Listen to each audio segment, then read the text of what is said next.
Well, the eyes of the world again on the situation in the Middle East. We await to see if Israel will respond to Iran after Iran's unprecedented attack using drones and missiles in Israel over the weekend. President Cyril Ramaphosa saying his government warned this would happen, that tensions in the region would escalate after Israel's invasion of Gaza, following the Hamas attacks on Israel last year. Now, Iran has said there would be severe consequences if Israel attacks Iran again. In response for its latest attacks, Iran has said it attacked Israel in response to Israel's presumed attack on an Iranian consulate in Syria that killed 7 people. Professor Anthoni van Nieuwkerk is from the Thabo Mbeki African Schools on Public and International Affairs at Unisa. Professor, good afternoon to you. So I think the huge fears now that the situation is going to get out of control. The United Nations Secretary General António Guterres says leaders must step back from the brink. Do you think any of them are listening to him? Yeah, I mean, his role has become less and less important over time, which is a tragedy if you think that he represents the UN system, whose primary mandate is to maintain international peace and security. And he's been reduced, to a side figure, trying to open humanitarian corridors. So it's very unfortunate that he's become less relevant. But he also uses strong language. We're at the brink of a regional conflict. I don't think that is true. I mean, it is so that temperatures went up after the Israelis attacked the Iranian consulate next to an embassy in Syria, where 7 people died. And the Iranians said, you can't do that. That's against the international rules, etc. We will punish you for that. And they made their intent known. They said in a few days to come, we will send a whole barrage of drones and missiles. So the Israelis were ready and prepared for it, plus their allies. I think there was a sort of a concerted effort to deal with the Iranian threat. And then indeed, the missiles were shot off. 95% or more didn't reach the target, but a few got through, if I understand the reports well, and they were aimed at a military installation at one of the bases in Israel that were used for the attack against the Iranians. And so the perspective that I have is that the Iranians, we can call it saber rattling, or testing the limits, or testing the waters. The Iranians are saying, remember that between Israel and Iran, no love lost. There's a shadow war and tension for many decades now. The Iranians said Israel is in trouble, and if they dare continue with their troublemaking and attacking others in the region, those who are supporting the Palestinian cause or Hamas more directly, like Hezbollah, for example, we will act over our borders and attack them. And Iran said, if you do that, we'll teach you a lesson. We'll show you what we can do. And I think this is what Iran did. They tested their own systems, their own resilience, their ability to fire missiles and drones to test Israel's resolve and how the Iron Dome works or doesn't work. And so I think the tension is over. I don't think there will be retaliatory strikes after this, except we've got new knowledge. We now know how Israel responds. And there was a lot of panic amongst civil society in Israel. We've also heard the news and the reports. So that is new information, and Iran has made its intent known. It says, I'm a regional leader. I'm prepared to act if provoked. I'm not going to fight with Israel and then expand this war into a regional conflagration, which will suck in the Americans or the Russians or the Chinese even more. But I'm ready.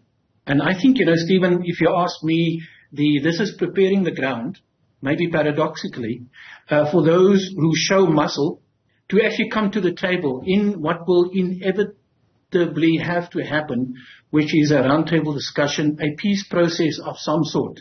We now know that Iran will have to be part of that. I mean, this is so interesting because it kind of pushes open a window. There is no option but to talk peace.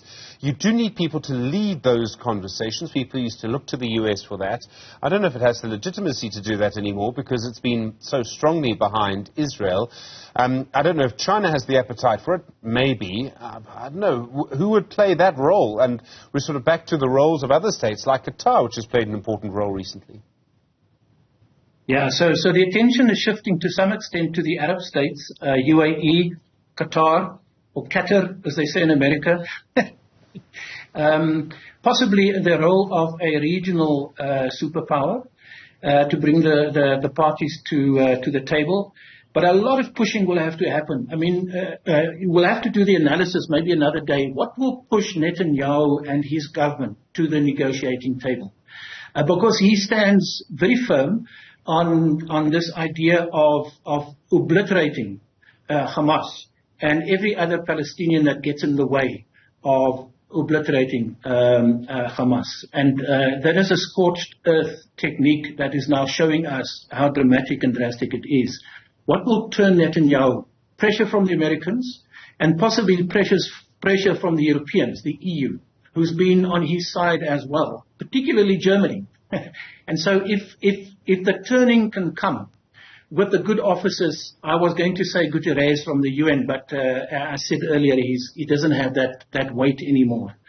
Some other substantive country that can, China comes to mind again. China doesn't have much invested in this regional conflict in the Middle East, but it is ambitious, and let me put it this way, now that Brics has expanded, and China is the clear leader of the enlarged Brics alliance, it is trying to reorder international rules of the game, so to speak. And I do foresee that China will benefit from leading a peace process or mediating or providing the platform for all these contending forces in the Middle East and elsewhere to come to the table with some kind of a peace formula.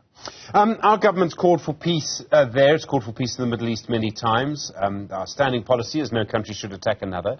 Do we have much voice in this at all? Do we have much influence? And obviously our applications are still open at the International Court of Justice.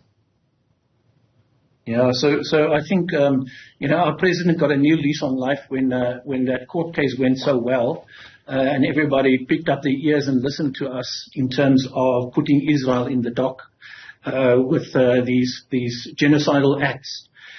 And also in the Brics context, it means that South Africa is very comfortable with its Brics alliance partners. I know you're going to ask me about Iran and South Africa, but nevertheless, South Africa has a smaller role to play. I don't think we are meant to lead a negotiation process or provide a mediator. We are seen as siding with one side and not the other. Our government is pretty open about that. But Stephen, think about this. Imagine a peace breaks out. At some point, a settlement is reached. There's going to be a big effort, many years of reconciliation, recovery, rebuilding, but also culturally and mentally. We went through our own TRC process, and we went through this process of trying to heal ourselves as a nation. We've got lessons to give. Not our government officials necessarily or politicians, but members of civil society has much to say to Israelis and Palestinians who are traumatized for future generations because of this conflict. And I think we have a role to play further down the line. It's interesting because, in South Africa we solved our problems by living together. In large cases we don't, but that's the idea. We should live together.